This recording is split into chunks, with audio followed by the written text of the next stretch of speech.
Terrific. We're going to need to transition. I want to thank our speakers, Manuel, Catherine, and Lisa, and of course, Kelly, for facilitating. And unfortunately, we're out of time.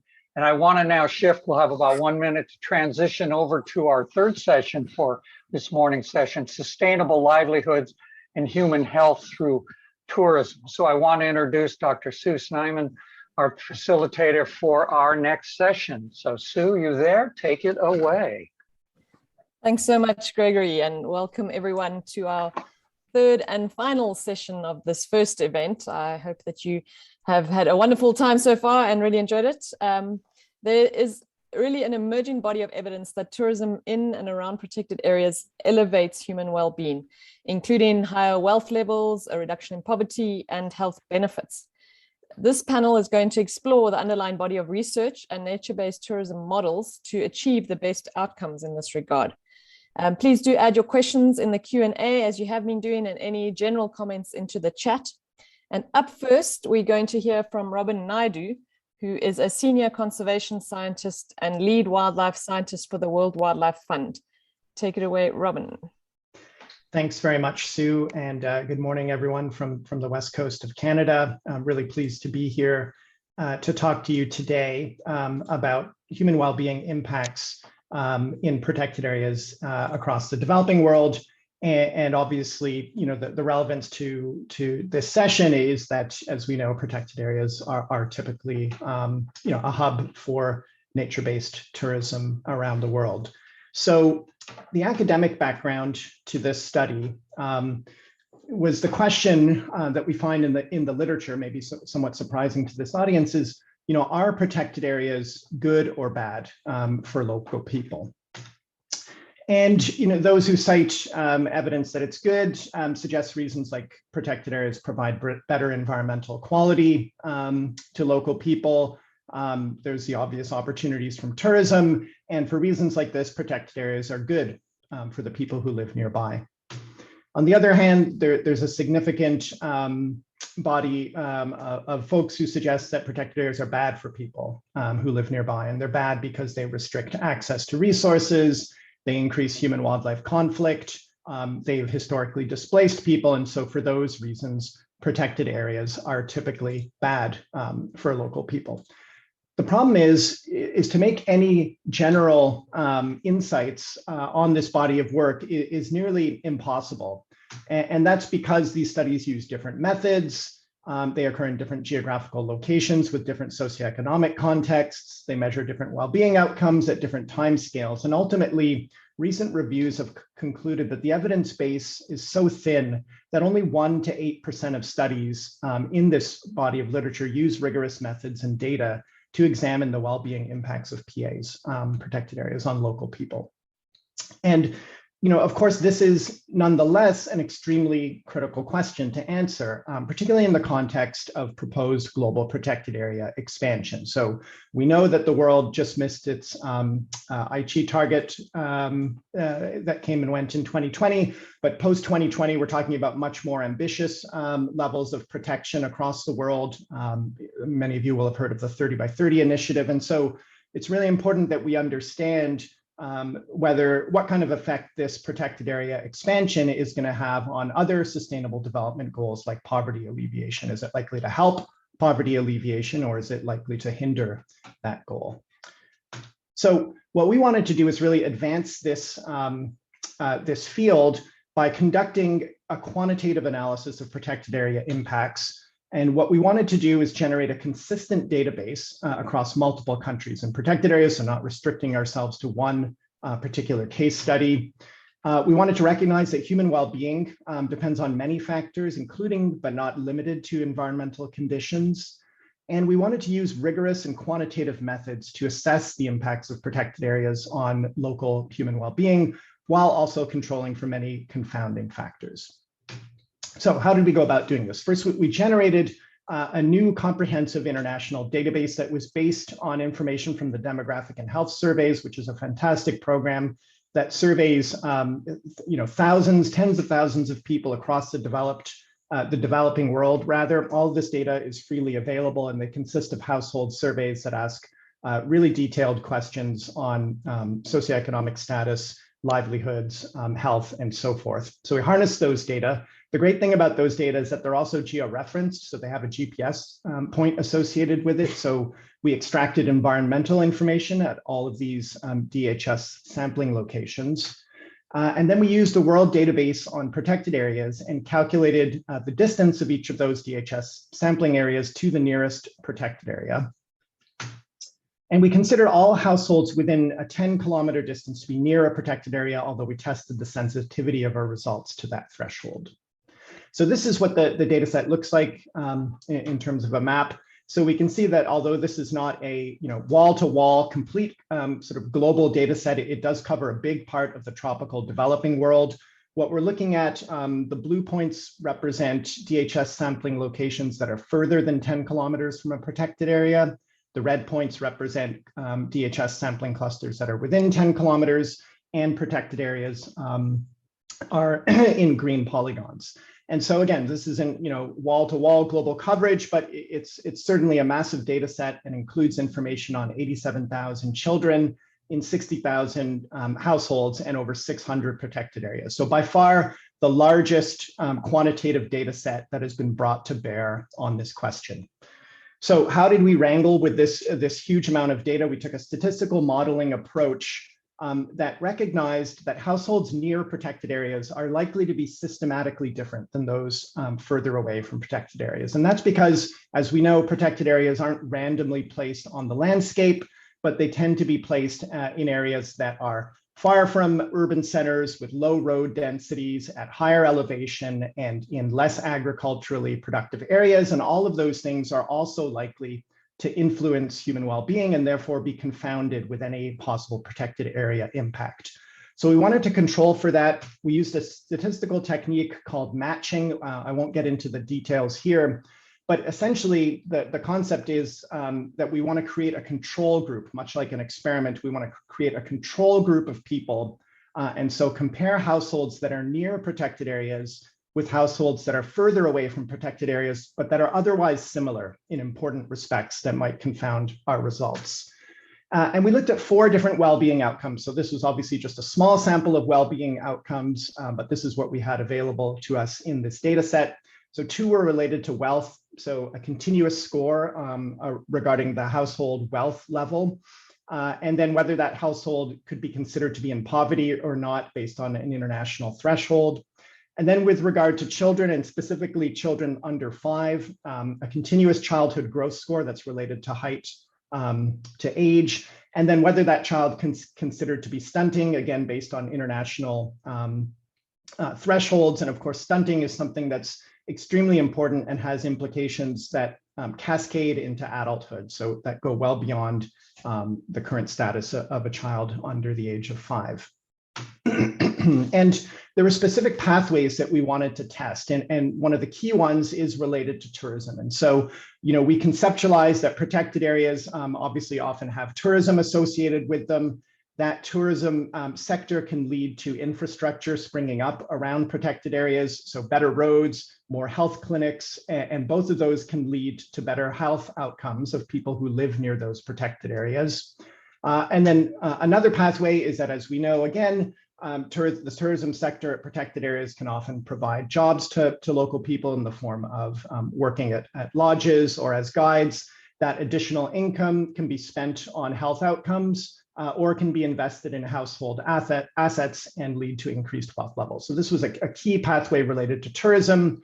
It's not the only pathway, so there are other ways in which protected areas can improve human well-being, but I won't dwell on those at the moment. So what did we find? This chart is going to show you the results. On the x-axis, we've got improvement relative to baseline, and by baseline, that includes this comparison group. Robin. Thanks. Comparison group of people who are living further away from protected areas, but that are otherwise similar. And what we see in the first instance is that strict protected areas essentially have no effect on people. They're not good for the well-being of local people, but nor are they bad, which is a key result. And then as we go up to these other types of protected areas, we see positive impacts. And if we focus on this type of protected areas, so multiple use protected areas, IUCN categories 5 and 6, that have some tourism, we can see that all of these well-being indicators here are statistically greater than zero, up to 25%, and actually well within the range of other types of interventions and characteristics that are more typically associated with development improvements or improvements in livelihoods. So whether someone lives in an urban area versus rural, whether a mother has breastfed their child, increased gains in education, we can see that with a few exceptions, these effects of living near a protected area are similar to these other types of interventions or characteristics. And so, just to conclude, I think this really provides us with some of the best evidence to date using, a comprehensive, widespread database that not only are protected areas not bad for people, but they can actually provide substantial benefits for people living nearby in terms of health and wealth outcomes. Thanks very much. Thank you so much, Robin. Up next, we have Judy Kefagona, who is the Director and Lead Consultant for the Sustainable Travel and Tourism Agenda. Welcome, Judy.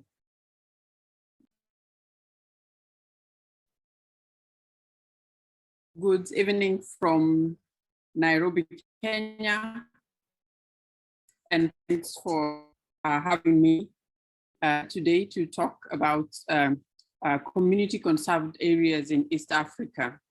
I'm going to start by giving an overview of the community conserved areas in East Africa, also commonly known as conservancies. Conservancies is an evolving concept in East Africa. I must say, over the last 15 years, we have seen significant evolution of the concept in terms of the models of management, in terms of their approaches, in terms of their financing. And we have also seen a lot of entry of new players in this particular area. Another thing I want us to take note of is that conservancies in East Africa are categorized into three. You've got conservancies, community conservancies that are organized by a community that owns land together.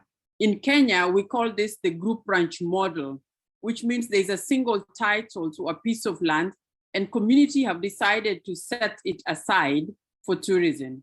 Now here, the communal ownership of land is very, very important. We have another type of conservancy where land is privately owned by a number of landowners who live in a particular area, and they pool this land together and say they want to set it aside for conservation, and so they move out and set this land aside for conservation. Then we've got private individuals who have large tracts of land or families, particularly in the Laikipia area of Kenya, where these individuals or families decide that they want to use their land as conservancies. So we already see three key actors in the conservancy model in Kenya. We've got communities where land is communally owned. We've got landowners, because when we come to landowners, there could be landowners who are not members of that community, but they happen to have owned land during the land subdivision process or bought it after subdivision, and therefore they are landowners. So we have conservancies by landowners. We have conservancies by communities that are in indigenous, homogeneous communities. And then we have conservancies in Kenya that are private owned. So when we talk about communities and conservancies and well-being of and livelihoods of the communities, we have to look at them in those different angles. So if I start by looking at the perspectives around the whole model, we know that the conservancy model has many different actors around it.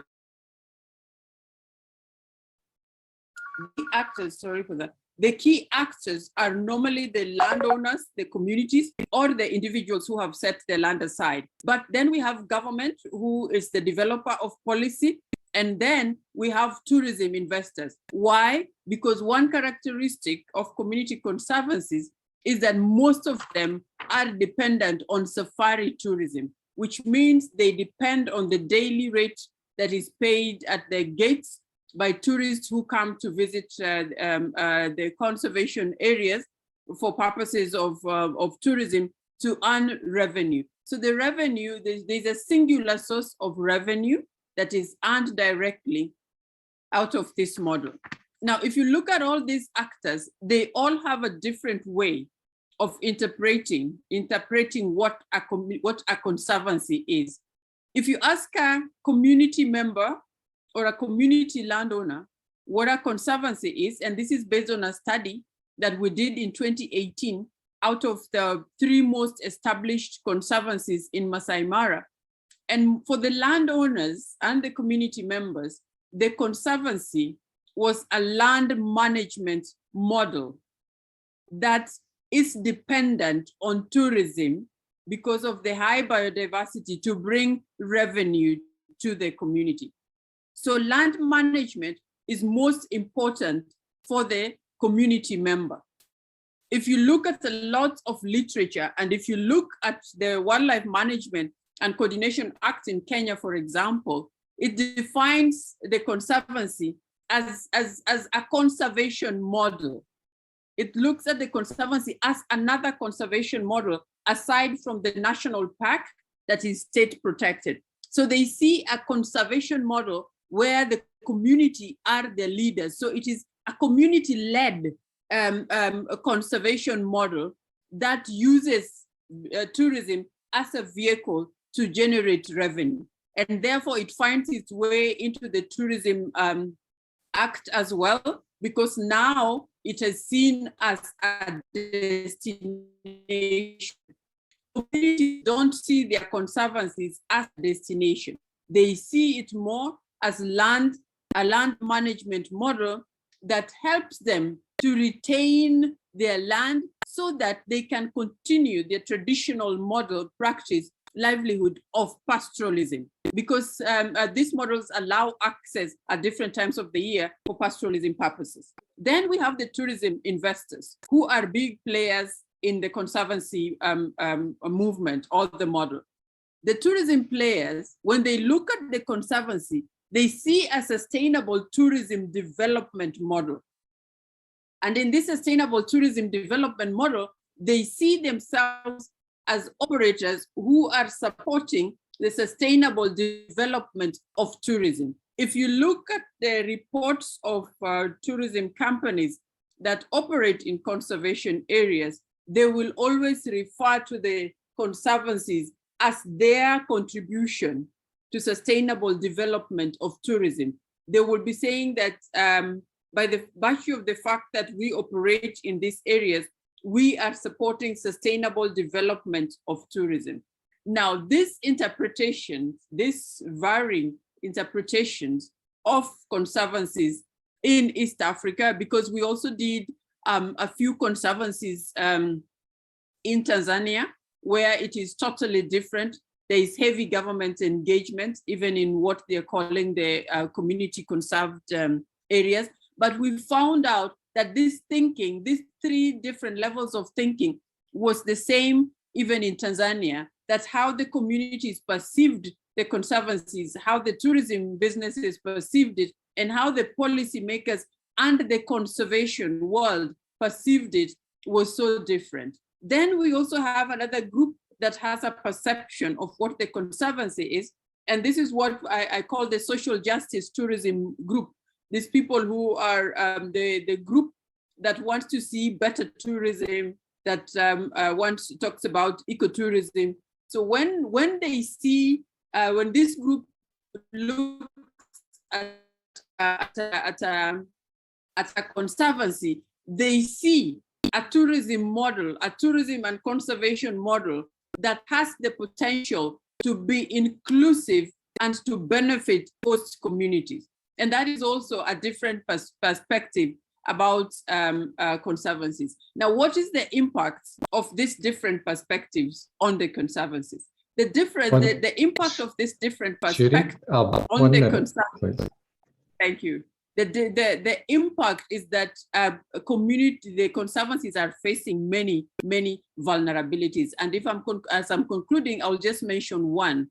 From the community's perspective, It means that the next generation of the children of the current landowners, their interpretation of land management, of the Conservancy being a land management model, has given them a chance to sell that land. They're seeing the value of the land and they want to sell it because it has gotten higher value out of protection. So the highest risk to the conservancies in East Africa today is the perception that this is a land management model, and therefore as the land increases value, you can take it to the market. Thank you. Thank you so much, Judy. We are going to cross the ocean now from Kenya and head to Arizona, where we have our next speaker, Dr. Kelly Bricker, who is the professor and director of Hainan ASU Joint Tourism College at Arizona State University. Welcome, Kelly. Thank you so much, Sue. Pleasure to be here. And I'm going to share some thoughts on benefit sharing related to parks and protected areas, specifically on tourism. And this work comes out of a special issue that Sue and I did a couple of years ago. Next slide, please, Maddie. What we have learned from protected areas sustainable tourism is that over many years, it is significantly has the potential to not only intersect as a tool for conservation, but really is part of this larger system. It's people, it's places of each destination or region, and really part of a political and institutional framework where people offer amazing experiences for visitors and sometimes residents alike. The pandemic, however, is dramatically changing all of this and has caused a systemic shock with widespread implications. Protected areas are part of this socio-ecological system, and as such, communities living in and around protected areas are impacted. And when evaluating the relationship between a healthy planet and sustaining healthy people, communities, nations, and the intricacy of this vast web of interrelationships really becomes clear. Think of global climate change as an example. Next slide, please. Individual human beings can deliver health benefits to the planet, while a healthier planet can reciprocate through several ecosystem services, a few of which are shown here. These services fill not only fundamental biological needs, but also cultural and recreational, aesthetic, and spiritual well-being needs. People depend on the planet for medicines that originate from diverse types of ecosystems. And healthy ecosystems also help us understand disease, support the food web on which people depend, and reduce the risk of contracting infectious diseases. Next slide, please. For the purposes of this presentation, benefit sharing is defined as a commitment to channel some returns, whether monetary or non-monetary, back to the range of designated participants, affected communities, source communities, or source nations. Next slide, please. Next slide, please. These benefits can include both tangible and intangible benefits, ranging from direct financial benefits from protected areas to the ability to use natural resources within protected areas to ecosystem services resulting from the conservation of these protected areas. Next slide, please. Yet many of these benefits are difficult to measure and are often even more challenging to communicate to those living in and around a protected area. Next slide. And as research has shown, that even the communication and measure of tangible financial benefits from, for example, tourism in protected areas is on sometimes an ad hoc basis, with many governments being unaware of the total contribution of their economies. Next slide.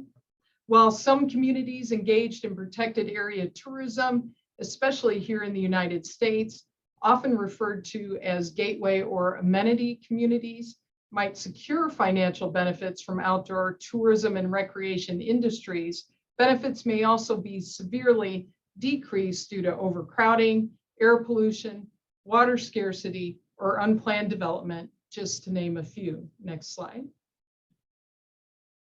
Next slide. And equally disconcerting, are communities significantly dependent upon protected area international tourism dollars may find their economies in collapse, as we heard about, due to their significant dependence on protected area tourism. There's no doubt we have witnessed these varying challenges throughout the last couple of years. Next slide, please. While the number and size of protected areas has been increasing, the funding that is available to manage them has remained generally stagnant, and in many cases has declined, resulting in significant shortfalls and insufficient means to ensure effective achievement of conservation and livelihood goals. And the pandemic, once again, has exacerbated this situation. Funding shortfalls have highlighted a potential challenge for protected areas in terms of benefit sharing, especially with local communities. If protected areas are unable to fund necessary operational expenses, how will they then share benefits, particularly financial benefits, with those living on the edge? To ensure protected areas are effectively managed through appropriate levels of funding, innovative and creative mechanisms to support funding are really needed. While we have seen protected area tourism, if well managed, contribute to this shortfall somewhat, we have all seen that some level of insurance support is needed during times of crisis, such as COVID-19. Next slide, please.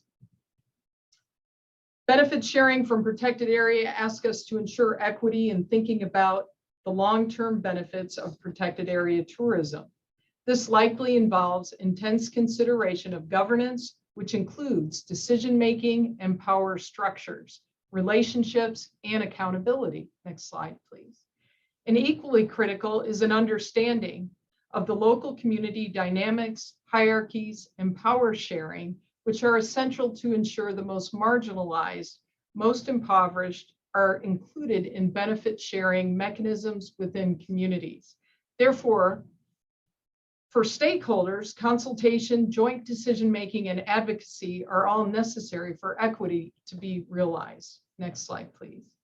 And beyond the most notable economic and employment direct benefits of protected area tourism, we also know that successful benefit sharing programs include ongoing training, education, and other forms of capacity building that are designed around the needs of the community. Whereas lack of such empowerment and engagement may actually impede ways in which benefit sharing can address localized changes. Next slide, please. Increasingly, next slide, please. Increasingly evident is that well-structured partnerships, agreements, and governance structures with transparent benefit sharing processes provides opportunities for communities to connect to economic benefits and employment opportunities.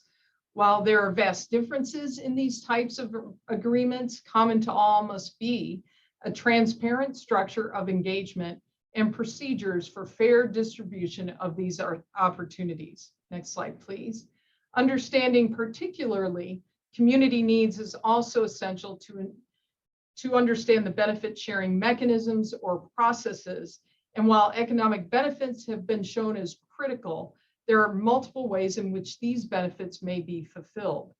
As a framework for understanding complex systems, researchers have suggested both tangible revenue, economic returns, infrastructure, health, and ecological, as well as intangible aspects of communities, such as empowerment, psychological, social, and political, and that these are considered and influence the effectiveness of benefit sharing in tourism development. With such an emphasis on revenue generation, poverty alleviation, next slide please, and various forms of capacity building, benefit sharing is a complex interaction which deserves increased attention. For example, consider the opportunity for significant innovation at policy level, which in turn may have significant implications at the community level. Next slide, please. Governments could consider tax incentives and support for schemes for tourism enterprises that demonstrate increased benefit sharing structures and programs, and for those tourism enterprises that contribute to the protection of biodiversity and build capacity in communities living on the edge of protected areas, incentive programs, tax or otherwise, could be implemented. Adaptive co-management of protected areas may be a way to address the intractable challenges facing protected areas and sustainable tourism, such as conflict, complexity, and uncertainty. With co-management structures, there may be increased opportunities for local empowerment and innovation, positive perceptions of engagement, perceived control, and sustainable behaviors. While specific research on co-management of tourism in protected areas is really sparse, there is some indication of positive benefits because of a level of participation by communities, including equitable benefit distribution and relatively high levels of communication. So recently, in thinking of ways to ensure resilience in times of crisis, such as COVID, Ayers and Launer have suggested novel funding opportunities that could benefit communities and protected areas in crisis, such as diversifying income streams, reducing sole reliance on protected area tourism, implementing novel funding opportunities such as 401ks for nature, endowments or emergency funds, or something like a COVID tourism tax. In addition, 1 minute, Kelly. Thank you. In addition, we have seen some destinations, next slide, please, take advantage of opportunities to bolster regional tourism, virtual tourism, as well as using skill sets of tourism operators for community good, such as rural vaccination programs and emergency management services. Next slide, please.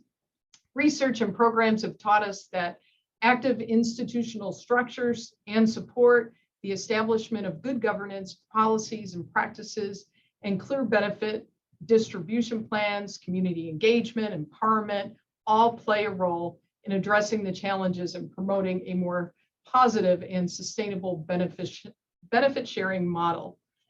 Thank you. Next slide, please. Very much. Thank you so much, Kelly. Up next, we have Teresa Pastor, who is the Project Development and ECST Manager from Europark. Welcome, Teresa, over to you.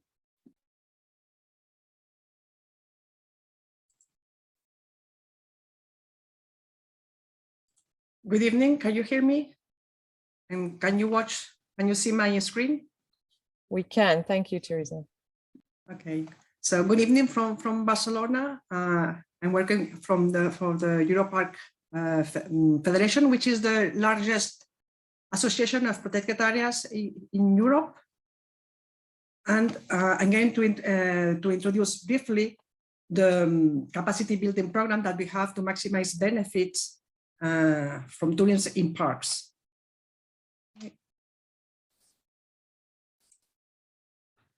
So Europark, we have a management tool to manage sustainable tourism. We have been very successful already for over 20 years.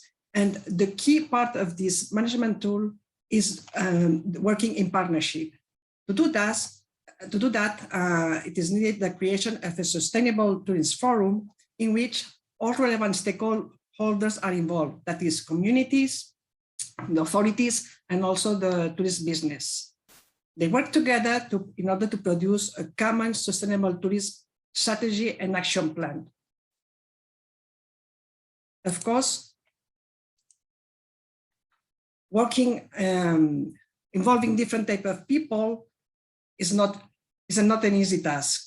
You need to have very good communication and negotiation skills. This is why from Europark, we organized a first online course on communication and stakeholders involvement.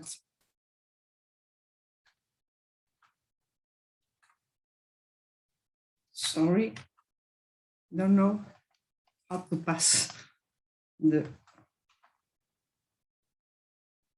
Sorry for that, because I don't know what's going on. But, if you click on this slide, Teresa, just on. Oh, yes, here. Okay, yeah. Now. Okay. So in this course, which is online course based on the Moodle platform, it's part of a European project, we specified the different parts of a communication strategy, putting a lot of attention on how to identify, understand, and communicate with the stakeholders. Of course, we also talk about objectives and channels and tools and implementation of the communication strategy and how to validate it. In this course, we also provide personal communication competencies, which are at the core of a good communication, with competencies such as active listening and effective questioning, universal emotions and nonverbal communication, and negotiation and conflict resolution. Also, we have delivered another online course to help managers to implement the action and strategy for tourist sustainable in their parks. This course is also delivered in the Moodle platform. It's part of another European project, the Sustainable Tourism Training for Tomorrow project. It's a free course, which is available in English, French, Spanish, and Italian. And it's composed of 9 different modules, which focus on all the different important tasks and actions that such a plan should include. The first module focus on landscape and biodiversity heritage. The second one focus on conservation through tourism, with such actions such as encouraging tourists to deliver donations, for example, or to engage in volunteering activities. The third module focus on reducing impacts, with reducing the carbon footprint, pollution. The fourth module focus on accessibility and facilities, with a special focus with people with special needs. The fifth module focus on effective visitor communication, so how to communicate the park to visitors. The sixth module focus on social cohesion. The seventh module focus on ensuring prosperity to the local communities. The eighth module focus on monitoring the impact of tourism. And the ninth module focus on communication and charter engagement. All these modules can be followed independently, one from another one. And at the end of each module, there's a quiz. And if successfully passed, you can get a certificate. If you are interested in following this course, you just type in your browser, Sustainable Tourism Training for Tomorrow, and you will be directed to it. Finally, we are also working on the production of a pedagogical toolkit addressed to sport trainers.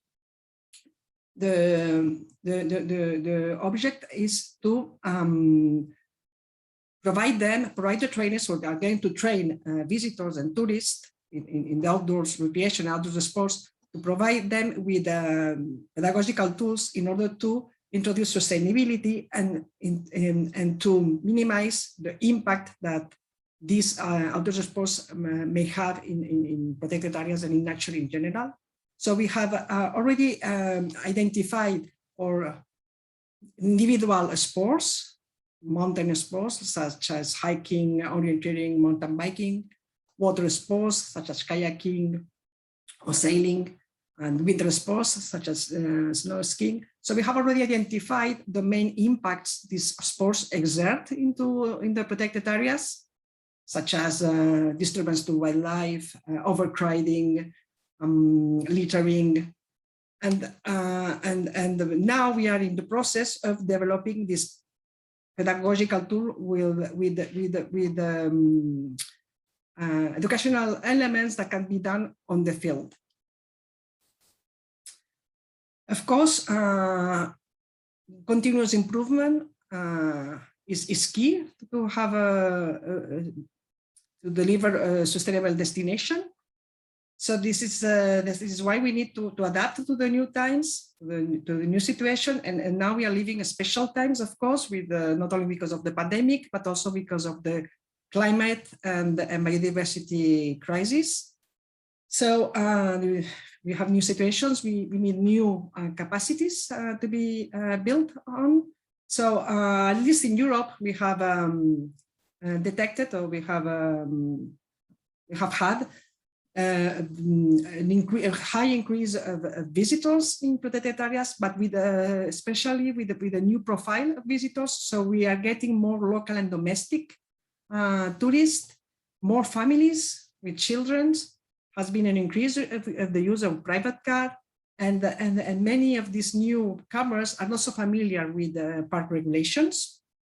So managers that are dealing with the promotion of tourism, sustainable tourism in their parks need to improve other skills to get new capacities. So from Europark, we will like to work now on providing capacities on the promotion of creative and innovative thinking, so to be ready to find new solutions to all these new situations, to know better the different type of visitors and their real needs. It's not the same family that experienced hiker.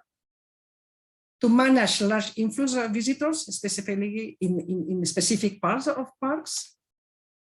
To have a sustainable mindset, to introduce sustainability in all aspects, in all services provided by the park, to provide effective communication and to use real-time technologies that are currently available. And of course, to cooperate and work in partnership, because this is key to deliver sustainable destinations.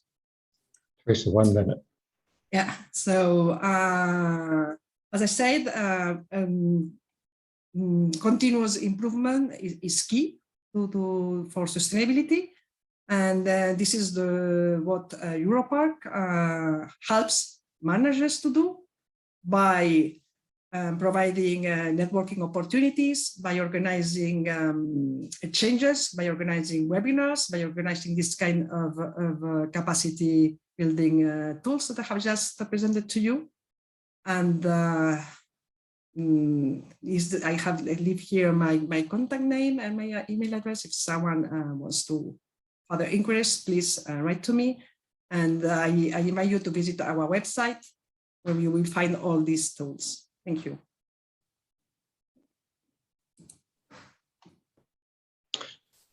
Thank you, Teresa, Kelly, Judy, and Robin, for your wonderful observations on this intersection between protected areas, tourism, and livelihoods. We have a number of great questions, and so we'll dive right into them. Our first question is to Robin. Is there a critical size or relationship with the size of protected areas to have a substantive influence on local economies and households? A good example is the small island developed states in the Eastern Caribbean, where the protected areas may only be 10 hectares. Robin? Yeah, thanks, Jim, and thanks for that question. And I guess the two answers. The short answer is we didn't examine that specifically in our study, even though we could have. So, we do have information on the size of protected areas, but we didn't explicitly consider that in our well-being simulation. So I can't say anything quantitative from our results on that front. I guess speculating, I could imagine that smaller protected areas, could provide those benefits because, from a tourism point of view, I guess, the benefits are a function of, where the specific job opportunities and infrastructure associated with tourism might arise. And in a smaller protected area, that's likely to be more focused. And so there's less chance that, in a larger protected area where you've got those kind of things spread out and diffuse, and they simply may not coincide with where people are living. So, but that is pure speculation, and we didn't examine specifically the size implications of protected areas in terms of our well-being impacts. And relatedly, another individual asked the question, is there a minimum sample size in terms of the population surveyed? Yeah, that's a great question. And, we use these existing demographic and health surveys for our work. So we didn't go out ourselves and and sort of conduct these studies. And if we had, we might have done it differently. But of course, it's extremely difficult to do that across 34 countries and all of these different protected areas. So, I think it does bring up the point. I saw that question was also asking about the sort of temporal nature, the sort of the influence of time. And that's something that our study didn't deal with, but I think it would be great to do this in particular locations. So to really track well-being outcomes over time so that we can see how, positive, potential positive impacts of protected areas sort of cascade through time from park establishment and going forward. So we weren't able to do that in our study, but I think it would be very useful to do that in particular places. And we have a question, actually, there are two questions, and this is for Judy. For the Conservancies, there are obviously different models in terms of who puts up the upfront capital and revenue sharing and the management of those of the tourism properties and experiences. In your experience, which of the different models do you believe are the most successful, not only in the good times, but in the not so good times, such as we're experiencing right now? And unfortunately, my internet just dropped when you were asking me the question. Oh. And so I only got the last bit of the question. Okay. I hope it is enough now. It is Okay. back. Okay, very, very quickly. There are a number of different conservancy models in terms of who puts up the upfront capital, who manages the tourism properties and experiences. And which model, I mean, from your perspective, which models do you feel are the most successful, not only in the good times or the bad times, in terms of benefiting communities? I think, like I mentioned, that the conservancy models are evolving. What we have learned from Kenya is that different models work for different places. And like I mentioned at the end of my presentation, the land management model is very, very important for the success of any conservancy in Kenya. If the land is not secure and protected, it doesn't matter what else you have, because then that land is vulnerable. It can change uses at any given time, and it can change owners at any given time. So the only constant that makes a conservancy successful in East Africa today is that the land has got to be secured. Today, the land in conservancies is secured using ordinary land management security, which means you register the title and put a caveat in the title that this land is now under protection and it can't be sold. From our experiences in conservancies in Masai Mara, you can still go to court and say that I now want to use this land. I have much need for it than conservation. And the law can actually, the courts can actually grant you alternative use for that particular land. So the only constant for success in the conservancy model today is the protection of the land. Without that, it doesn't matter which kind of tourism business is there, how responsible they are, how committed the community is, how much donor funding has been pumped in, that will not save the land if the land protection model is not the right one. Right. Follow-up. In terms of the financial and health and education benefits and revenue sharing from the tourism income revenues that, let's say, that occur on the land, which are the models do you think yield the best benefits for the people? Jim, was that question for me? No, that was for Judy. For Judy Right. again, the follow-up question. Thank you. Oh, okay. I thought that was for Sorry. Yeah. In terms of benefits for the community, if we are talking about, I'm trying to avoid the use of the term best model because we are going through an evolution. And at any given time, 15 years ago, there was a best model where land was set aside landowners were paid a fixed monthly income, and the land was then registered and protected. 15 years later, we are seeing quite a mix of that, where landowners now want to be investors. They don't just want to be paid for setting aside their land. They now want to earn equity. They're like, okay, what is the value of this conservancy? What is the equity? If it's going to be an equitable model, we don't want to be paid some fixed rates for the parcels of land that we have put in. We now want to understand the entire value of the land plus the biodiversity in it and its accrued value over time, and we want a share of it.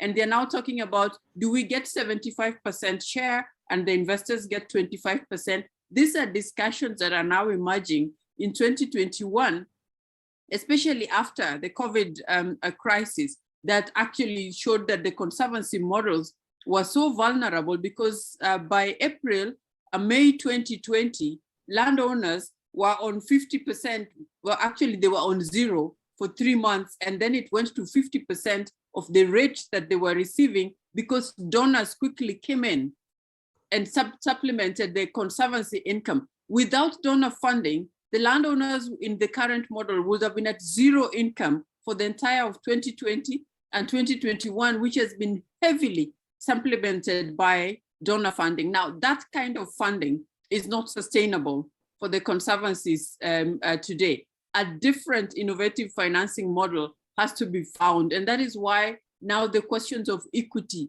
are being discussed so that conservancies can have reserves. The model that we have today does not allow for conservancies to have reserve. So we've had a lot of learning models. We don't have best models. We've got working models. And all of them, whether it comes to benefit sharing with communities, whether it comes to, we're talking about access to financial finances from different sources, whether we're talking about biodiversity protection, all these models are emerging. And every other 5 years, I have seen significant changes, right from mindsets of landowners, what they were when we first saw the first conservancy in Masai Mara 20 years ago. That landowner is not the same landowner today. They're thinking very differently. They're asking very different questions than they asked 15 years ago. And so what was great for them in 2006, it's not as valuable today. And that is why they're talking more and more of equity, and they're talking about shareholding today. They want to be shareholders in the businesses. They want to own the businesses and have operators come in and operate on management leases. They are thinking, and it is also because the first generation that signed leases for conservancies in Kenya is different. Somebody who was 20 years when their parents signed into the conservancy is now 45, and they're the ones in charge, and they have gone to school, and they're telling their parents, no, we can't continue like this. We have to have different value. We have to start thinking about this land very differently. It's no longer agricultural land. It is now economic. It is land with economic value. It is no longer pastoralist land that is looked at in terms of how much cattle it would hold and how much maize will be grown on it as an alternative, because that was the basis of calculating what the landowners get. The 45-year-old who was 20 years then is saying to everybody, including the donors, that we are thinking differently about this land. They are calculating carbon and saying, what will be the equivalent? What about if we left it aside and there was no tourism and we just used them as carbon sinks? What will be the value that we will get out of it? Is tourism giving us good value for money? For the first time, landowners are questioning the value of tourism. In 2006, it seemed like it was the only vehicle that will be used by conservancy. Today, they are questioning the value of tourism. They're asking, are there alternatives to tourism that can bring value to this land? Thank you, Judy. And for the rest of the panelists, this brings up the questions during the pandemic.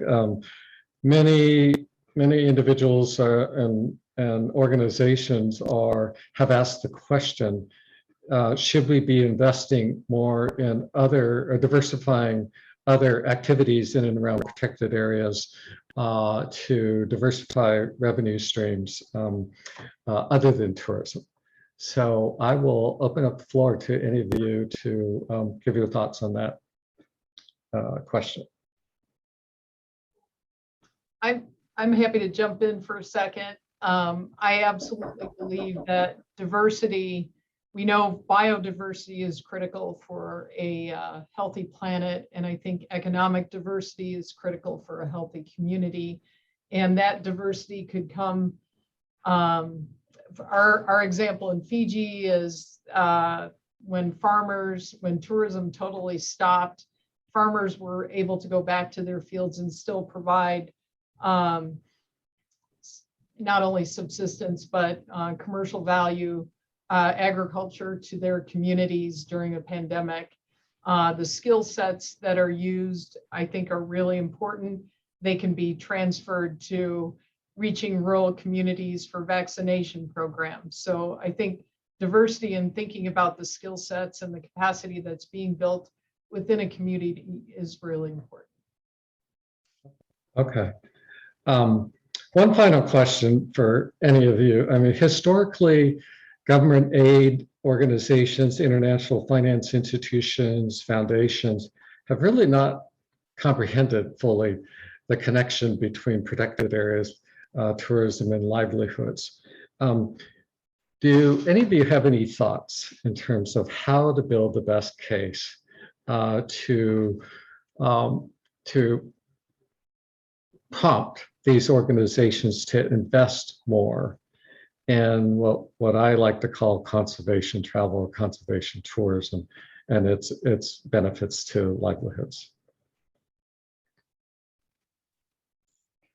I can just offer my quick perspective, Jim. And, I think I alluded to this in my talk that, the literature to date has largely been composed of case studies in particular places. So, you can see some benefits happening over here with Kenyan conservancies, but those might be different than Namibian conservancies, and these, all of those things will operate differently than in Fiji, where Kelly was mentioning, or in Europe, where Teresa was talking about it. And then it becomes a situation where everyone can kind of pick something from somewhere and say, well, this is what's happening. And it's very difficult to sort of generalize about these impacts. And so, I think the case studies are critically important because they kind of flesh out, things in any one particular area that is difficult to do with a sort of more generalized average type of effect, like the study I talked about mentioned. But I do think it is important to talk about those average effects using the best available data, because that does provide sort of some more general guidance to policymakers and funders. So I guess those are my quick thoughts. It does seem, if we couched, all of these issues, which are really being pinpointed in today's crisis, right? Health and well-being, really contribution to the SDGs, thinking about on a broader scale the health and well-being benefits, that does seem to resonate with lawmakers and institutions, and sort of heading towards that goal of sustainable development in all facets that are demonstrated by the SDGs. Just to add on that, I think when we get to a point where conservancies can have the voice to speak on and present their needs, then probably the approach to funding is going to change, because then conservancies will be presenting their understanding of the value of the conservancy. Today, like I mentioned earlier on, the different interpretations of the conservancy are interest interpretations. Everybody is interpreting the conservancy based on their interests, and that interest will drive how they engage with the conservancy, and it has also affected how conservancies receive their funding from many different organizations. Now, unfortunately, much of this funding in Eastern Africa is what I call very opportunistic. It is opportunistic in the way, in this way. It is opportunistic because the funding addresses an interest of the funder most of the time. This is what we like. The Conservancy has these 10 problems. We know that problem number 10 is the one that will kill or the Conservancy, or it's dependent, the life of the Conservancy is dependent on it. But because we want to address problem number 3, we will still put our money in problem number 3 and ignore problem number 10. So it's very opportunistic, and that is why it is not helping the Conservancies, and that's why nobody wants to talk. All these funders don't want to talk to each other because everybody has an interest that they want to protect, and the Conservancies are not yet strong enough to come out to say that, you know what, if you want to talk to us, we are now addressing SDG number 5, and that is where all our funding is going to. Well, thank you all. Unfortunately, we have run out of time, and I want to thank you for your very excellent observations on this challenging topic, not only the challenges, but also the opportunities that lie ahead.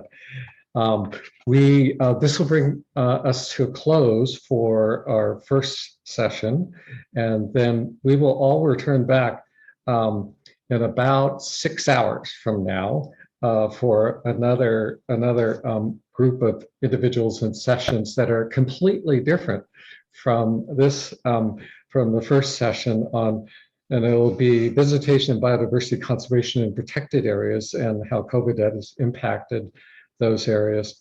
The impact of the return of tourism, especially in those areas where COVID vaccinations have accelerated, and the over-tourism issues associated with that. And then lastly, sustainable tourism blueprints and solutions. So we want to thank you and hope you were inspired by today's first session, and we hope to see you back for the second. Thank you very much.